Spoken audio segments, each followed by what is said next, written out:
Yo, what's up YouTube? Welcome back to Taee TV. In my video, I will be reacting to Boruto versus Bloodlusted Mitsuki and Naruto Hunted. I read the Boruto 2 Blue Vortex Chapter 7. Boruto 2 Blue Vortex Chapter 7 was very interesting, and we learned more about Boruto's character. Now, if you guys haven't read the chapter, don't watch this video. I want you guys to go read the chapter before getting into the video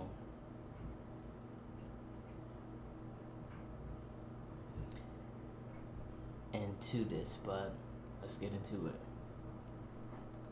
Chapter 7 just showed us with Chapter 7 that there are levels to this, and whatever level a character thinks they're at, Boruto's just levels ahead of them, playing on God mode, which is exactly what Mitsuki found out in this chapter when he fought Boruto, because Boruto basically pulled a Sukuna to Mitsuki's Jogo and told that boy to stand proud. Jokes aside though, Boruto 2 Blue Vortex Chapter 7 has shifted the story yet again and dropped a few truth bombs that are going to shake things up and leave long-lasting effects, but you might have missed or overlooked them due to how much of the chapter was centered around Boruto flexing on Mitsuki during their fight. We open up the chapter where the last one left off. Mitsuki is rushing towards Boruto for the fight, but as he's doing so, we're given a glimpse into Mitsuki's psyche, and it gives us some much needed development for Mitsuki's character by building on what was already pre-established with the character itself. Mitsuki says that he is the moon that exists in the darkness, and like the moon in real life, the moon doesn't give off its own light, but instead it must shine based off of the reflected light from the sun. Ever since Kishimoto drew the Mitsuki one-shot manga back in 2016, Mitsuki has been in search of the sun to his moon as he goes through the various stages of discovering his own humanity as the clone son of Orochimaru, with Mitsuki being guided to that sun by the files that Orochimaru allowed him to take, which had Boruto's photo on them. Mitsuki is shown deep in thought, staring at the back of Kawaki, and it's poetic that he's staring at Kawaki from behind, in the shadow of the person who Mitsuki believes is supposed to shine light on him, and that's the reason it's poetic due to how it's paneled, because we go from Mitsuki looking at Kawaki's back, from his shadow to Mitsuki rushing forward towards Boruto, the person who is really his son and is trying to shine light into the darkness that Kawaki has casted over the world by using omnipotence and framing Boruto for the murder of Naruto. What we're seeing here is both symbolic in terms of representation of Mitsuki's dynamic with Boruto and Kawaki, but we're also seeing the seeds being planted of Mitsuki coming to the realization that perhaps he's wrong in his heart, but he isn't able to see through the funk of omnipotence just yet. And as we'll learn later on, he's never gonna fully see past it as long as omnipotence is in effect. However, as Mitsuki rushes Boruto, we see Boruto's already begun thinking how he wants to handle the battle, and despite his words at the end of the last chapter where he talked of getting rough with Mitsuki, Boruto is giving Mitsuki the opportunity to see reason before he uses force. Boruto throws two shuriken in the direction of Mitsuki, and after they lodge themselves into the tree, Boruto diverts Mitsuki's attention away from the shuriken by not using them right away, but instead Boruto begins dodging Mitsuki's chakra snakes, and at one point he's almost wrapped up in one of them, and Boruto manages to slip away at the last second by using his god-given natural speed. Just when it looks like one of Mitsuki's chakra snakes are about to hit him, Boruto makes the hand seal for the flying Raijin, and he teleports away to one of the shuriken he threw, and due to how he's maneuvering Mitsuki the entire time, Boruto's now positioned himself directly behind Mitsuki, but instead of taking the time to end the fight with one blow, Boruto declines and chooses to gather more intel, which is another sign of the maturation and growth of Boruto's character. He's no longer just reacting and charging head on in the fight and winging the plan using his natural genius. He's staying more composed and he's thinking a few steps ahead. With shuriken in the tree, we can see the natural gleam on the shuriken that you normally see, where there's a contrast in the specs with the soft shading with the dark shading to give it that glossy, shiny appearance. Based on what Boruto's done so far, it appears as if he's already mastered key elements of the flying Raijin, despite him humbly saying he's not as good at it as his grandfather. The jutsu can be performed one of two ways, either by the first method of the user touching a person to teleport, or they place a seal on them or an object, or you have the second method, which is the user user's chakra being connected to the object or person they want to teleport to. The smart money is on Boruto marking his weapons because the second method is more advanced use of the jutsu, but the big thing here is that Boruto came back to Konoha with multiple ways to use the jutsu, and he's showing Misuki that had he wanted to, he could have ended the fight right there, but he has no aggression in his heart towards Misuki, which is going to be important. It's Boruto's way of trying to show him, if I am the monster that you think I am, then why did I save the village from Kobe? And why didn't I just take you down right there when I had the chance to do so? Why am I asking you questions about Kawaki instead of just fighting you? Am I really the monster, or maybe do you have the wrong idea about me? However, while Misuki doubles down on his intention to fight Boruto, Shikamaru brings Boruto and us as the audience up to speed about what really happened, and it's a lot more lore that we can follow away on the Otsutsuki clan. Misuki specifically poisoned Kawaki so as to prevent him from entering into his Otsutsuki transformation, and Misuki is attempting to do the same thing to Boruto. Now, I can already see a few people looking at this and saying this is a plot hole, this makes no sense, but it really isn't. There was never anything that told us that this wouldn't affect Otsutsuki, and in Boruto Naruto Next Generation's anime, in the arc that Kishimoto wrote the story points for, the time slip arc, we saw that poison was a thing that works on Otsutsuki and affects their bodies. I personally don't take this as being a bad set of writing. If poison can affect Mituski, then it makes sense that their vessels should be affected as well. It's a bit convenient that it prevents them from transforming, but it's also convenient that the Chroma Seal has multiple stages to it in terms of the power it can draw out, which we learned when Boruto fought Code in part 1. And Code said, hey, you're not using Chroma correctly, and then all of a sudden we get True Essence Boruto shortly after. What we're seeing here is that Misuki clearly didn't rush into combat without a plan in place. And if anything, he's been plotting on how to fight Boruto for the last 3 years. And this method makes sense because it's a ninja method. It is using deception. In Misuki's mind, Boruto is somebody that would not see through deception because his memories of Boruto and Kawaki are switched, and as we saw, Kawaki has no regard for the way of the shinobi. Had Misuki's snakes bitten into Boruto, and if Boruto ever tried to use Chroma, which in Misuki's mind he would be relying on, he wouldn't be able to do so. Chalk up points on the table for Orochimaru's clone, keeping the ninja elements alive in the series. Misuki knows deep down in his heart the truth. There is a gap between himself and Boruto. The gap is as large as the distance between the goalposts on an American football field. It's attainable to reach, but it's going to take a lot of work to get there. Misuki knows he is fighting someone who's strong enough to take down Code with ease, and he knows that it's something that not even Kawaki can do. Now, this might rub Kawaki fans the wrong way, but it actually makes a lot of sense. We've been saying since the start of Boruto 2 Blue Vortex that Kawaki appears to have suffered the same fate that Naruto did between the end of Naruto chapter 699 and Naruto chapter 710, which that's the Shinuchiya arc. He grew stronger, but his combat senses got rusty, and getting rusty held him back. Kawaki said himself that when he saw Code was damaged by Boruto, he said he could probably kill him. He wasn't 100% certain, but it was more probable than not. But given that he was getting tagged by the Claw Grinds, granted one of them had the Rinnegan, but we saw that he was forced to use the Chroma Seal and Ninja Tech inside of his body to fire out Chakra Blast and use Ninja Tech to take down some of the Claw Grinds. We saw that his guard was lowered enough that Misuki was able to knock him unconscious. If we go back 3 years ago in the timeline, Misuki never would have gotten that close because Kawaki's senses were a lot sharper. By comparison, even when Boruto fought against the evolved Shinju, he never resulted to using Chroma. The story has been building up to Misuki's belief that Boruto might be stronger, and thus it makes Boruto a true threat to Kawaki, which simultaneously makes this battle of Misuki versus Boruto have the stakes raised because Misuki is fighting to protect his false son in a battle with his true son, all while the light shining from Boruto is slowly shining through the dark fog that has clouded Misuki's eyes. It's then that we see a rather creative attack pattern by Misuki where Misuki shoots out 6 snakes at Boruto, but in typical ninja trickery, the snakes transform into shadow clones, and each of these clones start shooting off chakra snakes at Boruto. But Boruto, being the genius that he is, he quickly adjusts to the sight of the shadow clones by putting distance between himself and Misuki, and as the battle with the Misuki clones begins to damage the environment, Boruto has a very chilling line that should grab your attention as a reader, and I want to bring your attention to that. As he's avoiding Misuki's attacks, he tells Misuki in response to him saying that Boruto should just disappear from this world. Boruto says he can't die yet, and he can't afford to lose in Konoha right now. It's a similar stance to what he took with Kawaki, when Kawaki said he would kill Boruto inside of Konoha, and Boruto said dying in Konoha is ideal, but that time isn't now. Seeds are being planted here for something dark darker with Boruto's fate. Or it could be a red herring. And I'll say this, the narrative is doing a good job of not telegraphing which it's going to be by burying it inside the action, where we see Boruto grabbing his sword and quickly run lightning release through it as he takes down the Misuki clones, but Misuki then takes the opportunity of all the smoke that's been created from the destruction of the clones to begin weaving hand seals of lightning release jutsu, but unfortunately for Misuki, Boruto is beginning the same process and he counters Misuki's snake lightning jutsu with his own thunderclap arrow, and the two jutsu cancel each other out, and it's really poetic. Boruto hasn't seen Misuki in 3 years, but years of going to the academy with him and fighting in battles alongside Misuki as a Gani has allowed him to know the jutsu that Misuki will use before Misuki can even do so. Another seed planted in Misuki's mind that Boruto knows Misuki in ways that a stranger should not, all while confirming for us that Boruto doesn't have the malicious intent, because had he had true malicious intent, a genius like Boruto could have easily countered with a wind release jutsu, which is naturally strong against lightning release, but he didn't. Boruto is making it as plain as day. He's fully annoyed with fighting Misuki, but he isn't trying to end the fight using aggression, but instead he's trying to reach him through compassion and mercy, which ends up being what happens here.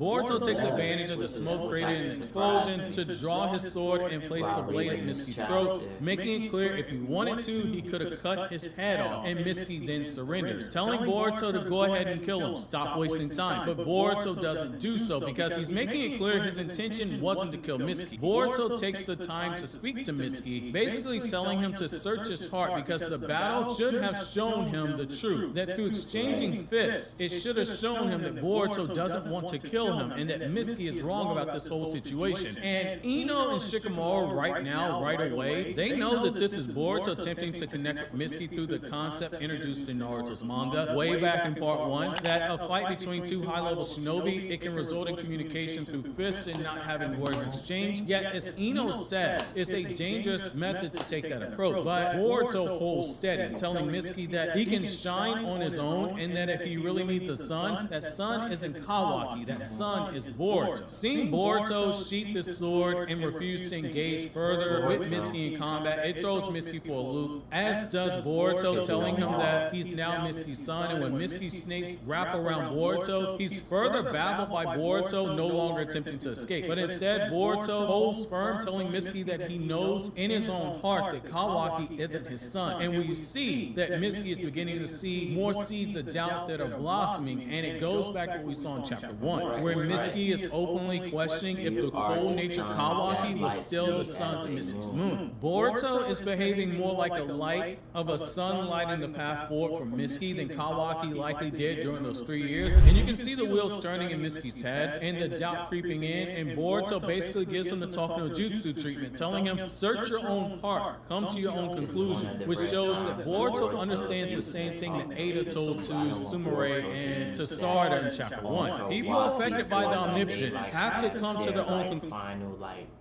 battle in the future, because my thing is what drew me off is that Boruto says he has no intention of killing Kawaki, but I think Boruto is going to have no choice to do, because I don't want in the future the Boruto in the same way as Naruto and Naruto using the talk no jutsu on Obito. I don't want that to happen. Conclusions about the truth, because you're never going to rewrite their memories. That's not going to happen. And you're not going to change their perception of what they perceive to be the truth on their own. It's something they have to reach through on their own. And it gets worse based on what Boruto's saying here. After he tells Misuki that despite Kawaki waiting to kill him, Boruto has no intention of killing Kawaki, and he states that despite what Misuki's been told, Naruto's still alive and so is Boruto's mother Hinata. Boruto leaves Misuki with a nugget of information, saying that he needs to ask himself if he truly needs a son to shine, or can he do it on his own, and if he does need one, Boruto will be there to help him. With that, Boruto leaves to speak with Ino and Shikamaru away from Misuki's prying eyes, so as to prevent Misuki from figuring out the truth about Boruto's alliance, and staying in line with something that we saw in earlier chapters, where when Kawaki was in the Hokage office, the first thing he started asking was was, did somebody from the surveillance team contact Boruto? So Kawaki's already suspicious there.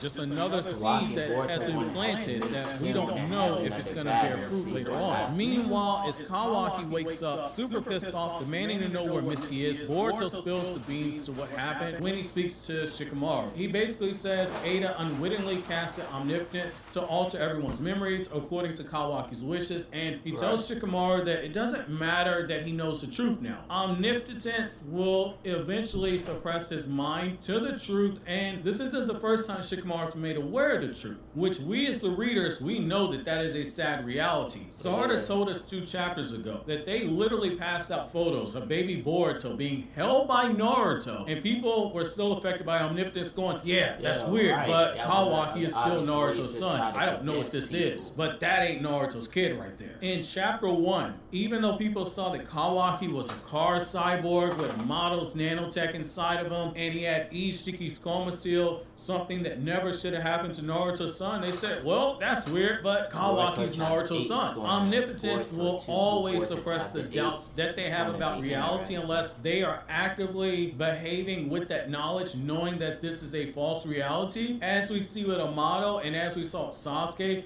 But even then, as we see with the latter, before he got turned into a tree, saying that a full year after being told the truth, he still didn't know who Boruto was, and that it didn't matter because Sasuke said he was choosing to help Boruto because of the pleas of his daughter Sarada. Sasuke didn't train Boruto because he said, oh wow, my memory's gotten changed. You're really Naruto's son. He specifically says, man, you got those same blue eyes as that guy who saved me from the darkness. The Omnipotence still told him in his mind that Kawaki was his student, that Kawaki was still Naruto's son, but it was because his gut feeling, not his memories, his gut feeling told him that something was wrong about the whole situation. In life, you gotta always go with your gut feeling and trust your gut. Like this is true because towards the end of Boruto, when Ko was getting ready to attack the village, that's why everybody was like, it's going to be a 5th grade ninja war. But Kishimoto like do everybody off when Ada did that technique, because that's techniques that technique never happened in Naruto before. But it's going to be like interesting. But my thing is Boruto is going to have to get rid of Kawaki. It's the only way. That in spite of this, he was ignoring it, and because his daughter was so certain about who Boruto was, Sasuke is choosing to train Boruto. This is very important. Like Sasuke says, something is happening, something that can only be solved by you and Sadara. That's what his feelings are telling him. That's why Sasuke trained him. So Boruto and Sadara, they're going to have to fix it. Even Boruto and Sarada, that they were the key to solving the whole omnipotence issue. It's a day-by-day constant fight. To get personal for a second, it's like what my uncle told me about his addiction to cocaine and heroin. You can break the addiction, but it never truly leaves you. And it's a day-by-day fight to suppress the urge, and sadly for him, before he passed away 4 years ago, he relapsed. My own father had a similar addiction. Boruto tells Shikamaru that even knowing the truth, he's in danger of omnipotence forcing him to accept the memories that are telling him Boruto is an outsider. Kawaki is Naruto's child. However, what isn't a byproduct of the omnipotence is the belief that Boruto killed Naruto and Hinata. That had nothing to do with omnipotence, and Boruto makes that clear. Kawaki distorted the truth, and Boruto tells Shikamaru that he needs to trust in Boruto on that one aspect because things cannot be turned back to normal. Shikamaru and everyone else's memories, they're going to stay altered. But at least now Shikamaru knows the truth about Naruto and Hinata, something omnipotence has no bearing on. But Boruto states it's irrelevant because even if they found a way to reverse everything, his beef with Kawaki still remains. It's here that we see Boruto's truly Naruto's son. He explains to Shikamaru he understands why Kawaki did what he did by sealing away Naruto, and that Kawaki believed he was doing the right thing. But Shikamaru says like, hey fam, if that would have been me, I'd have saved Naruto and then I'd have killed Kawaki, which is something that is a human reaction most of us would have. I would not forgive Kawaki. It'd be on sight if I seen this dude. But Boruto is taking the path that his father did with Sasuke and Obito and Nagato. He's seeking to understand and isn't blindly throwing hands. Assalamu alaikum, live from Gaza. We are starting with a project which will help us to provide Upon hearing this, Shikamaru does something that will give Naruto fans everywhere a bit of deja vu. Shikamaru basically plays the heroes into Boruto's Itachi. He says that in order to prevent chaos with the public by them finding out the truth, Boruto will have to play the villain role. Boruto will be hunted down under the pretense of something that he is innocent of having done, all while the public is ignorant of the truth, and him protecting the village from the shadows, just as Itachi protected the village from afar, all while being hunted down. Boruto, he accepts that fate, knowing that he's now the Shadow Hokage for the village, a role that he's always wanted, but under different circumstances. It's then that we shift over to another bone-chilling reveal. Jiraiya hasn't just been sitting around doing nothing. He's actually been reading the history of the Naruto world, reading a ton of books, particularly even the book that Jiraiya wrote that inspired Naruto's namesake. And he reveals more information that he requires, the more questions that he gets. This is important because what we're seeing here is the continued answer to the question that every author writes into their story, which is, what does it mean to be human? And what is the author trying to say about the human experience? We open up the chapter with a clone of Orochimaru seeking answers about the doubts in his heart and his memories, and we end off the chapter with an evolved Shinju clone of the Ten Tails that was made from Code's chakra and the chakra of another, seeking more answers about the world that they were born into, and asking the questions as to if reading the history of the world will allow him to find Naruto's location, and the unspoken answer to the question of why it's in his nature to want to consume Naruto so badly. This is a really good way to end off the chapter because it's the story showing us that Jiraiya is evolving and progressing through the stages of humanity, and it's continuing to separate himself from just being like the Ten Tails, a being that follows its instincts to devour. Jiraiya is seeking answers to questions, all while seeking the answers is continuing to ask more questions in the process. What does it mean to be human? And what is it about Naruto that has him attracted to the strongest human we've had in the history of the Naruto world, which will likely seem like a bold statement to you, and if it does, you can see why I say so by clicking on this video you see on the screen. This is it for this video. Thank you.